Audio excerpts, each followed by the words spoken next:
Hey, Michelle. Good morning.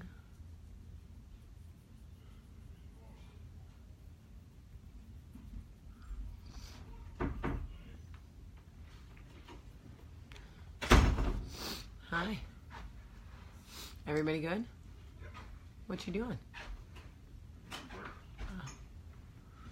Oh. Good morning, everybody, and welcome to Coffee Talk.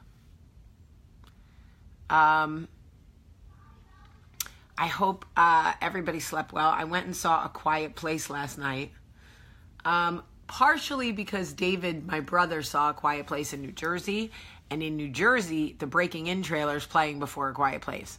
So I thought I would get to see my trailer in the movies. No such luck. But I will say this. The movie is scary as shit. If you like to be scared, A Quiet Place is scary. And anyone who's like, wasn't that scary? They're lying. Liar. Like, if that doesn't scare you, what the hell does scare you? Seriously, you're demented. You need some sort of therapist. Because that shit is scary. It's like a thriller. My abs were stronger by the end from holding my stomach in. I don't know what the weather's like here. It looks sunny. I think it's a little brisk. Hey, Gar. So, anyway, the crispy salmon last night was amazing. Even Michael ate it, who I did not think, because he does not like salmon. Yeah, David will be there, Joelle. But the crispy salmon was amazing. For those of you that want to know how to make crispy salmon, you can go back and watch the cooking in cast iron from last night. It's been a long time since I've done one. Anyway, I'm going to get right to the point. In my therapy, I have learned signs of a narcissist, but also very specifically signs of a narcissistic mother. One of the signs of a narcissistic mother, there's a lot. One of the signs is she favoritizes. When my therapist said this to me, the types of behaviors that are prominent in narcissistic mothers, when he said she favoritizes, I almost fell off the couch. Because it's interesting. One of the things that my mother struggled with her mother with was my grandmother, who I adored, but her constant need to choose a favorite. To define who was this person's favorite, who was that person's favorite, who was my grandfather's favorite, who was my mother's favorite. And in a lot of ways, if you were the favorite, it could make you feel special. But in other ways, it became very isolating and hurtful to those that were never chosen. And sadly, there's one of my siblings who was never chosen. And it affected the way that she allowed people to love her. When people say things about favoritism, it's very destructive. We don't realize as children how destructive it is. But as adults, looking back, there should be no room in anybody's family dynamic for that bullshit. If anybody in your life starts to try to pick favorites out of your children or imply that they have favorites with you and your siblings, you simply say, hey, you know what? I'm going to bow out of this. I'm not interested in being your favorite. Feel free to pick someone else and then never talk about it again. Done. And if they don't respect your boundaries, you say, I've already told you I'm not comfortable having that conversation, yet you need to define a favorite.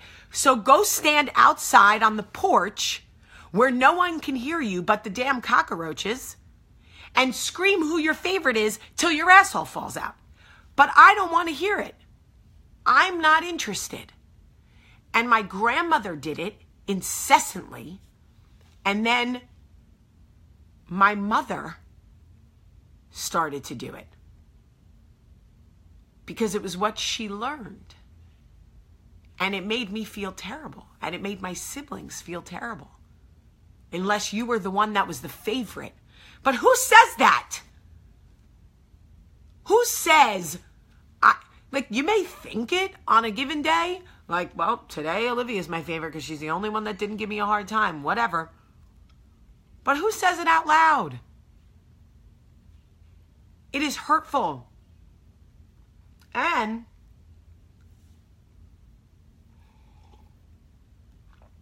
the other thing is she started trying to do it with me. She would come to my house, and when the house would get quiet, she would say, "So tell me the truth. Do you think Michael has a favorite?" But you see, now I recognize the behavior. And I would say, "No, Michael loves all his children the same. Other than that, I'm his favorite." See, now I think that's a very respectful way of shutting the conversation down. But you see, narcissists can't let it be shut down because they're not being fueled. It's not about them. They're not getting a reaction from you, and they want a reaction. Come on. I know. But you don't think he has a favorite? No, I don't. I don't know. You don't think maybe Charlie is his favorite because they look you see, the narcissist can't stop because it isn't at all about your boundaries or how you feel or what it is that you want in your life or in your home. It's about them and what fuels them and what satisfies them and what they learn. You see, my mother is a good person who learned bad person behaviors. You don't have a favorite? I mean, I don't know. Olivia's really my favorite. Well, then don't come to my house because this isn't Olivia's house. This is Olivia, Max, and Charlie's house. So if you're going to have a favorite, you can't come here. But you can FaceTime the shit out of us. It is so damaging. Don't let it in your home. Don't let it in your space. Don't let it in your life. Don't let it divide you and your siblings. Don't let it permeate your children. There are no favorites in this house. Sparrow is my favorite.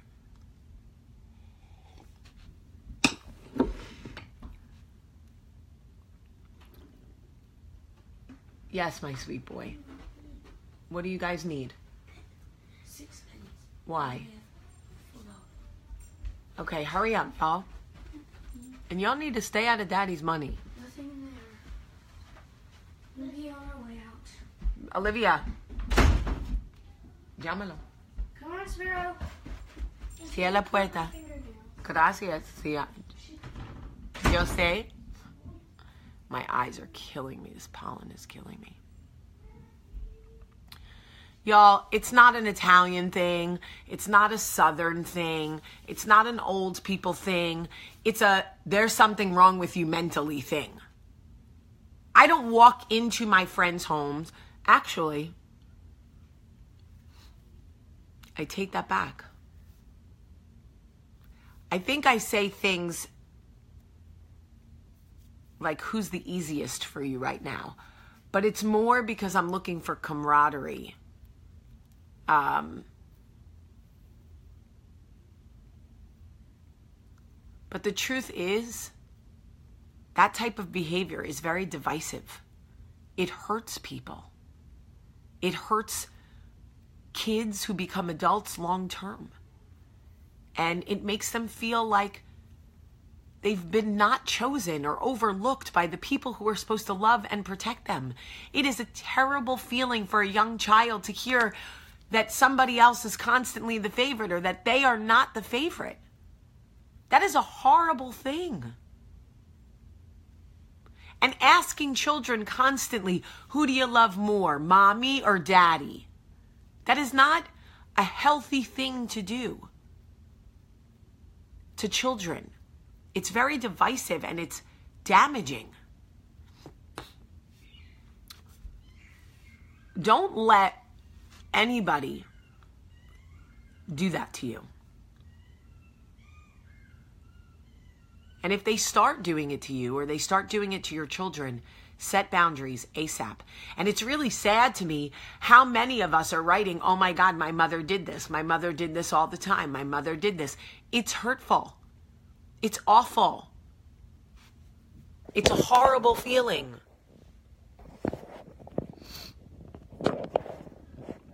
It's terribly, terribly unfair. And it's terribly unfair to the sibling that's never chosen, because it does lasting damage. All right. I got to go get dressed. Hey, bud. Oh, goodness. Oh, goodness. Oh, goodness. Ow. Say hi. Sparrow's my favorite. Anyway, I love you guys so much today. Set boundaries in your life and don't let anybody cross them. God. I love you so much today. Have a great, great day.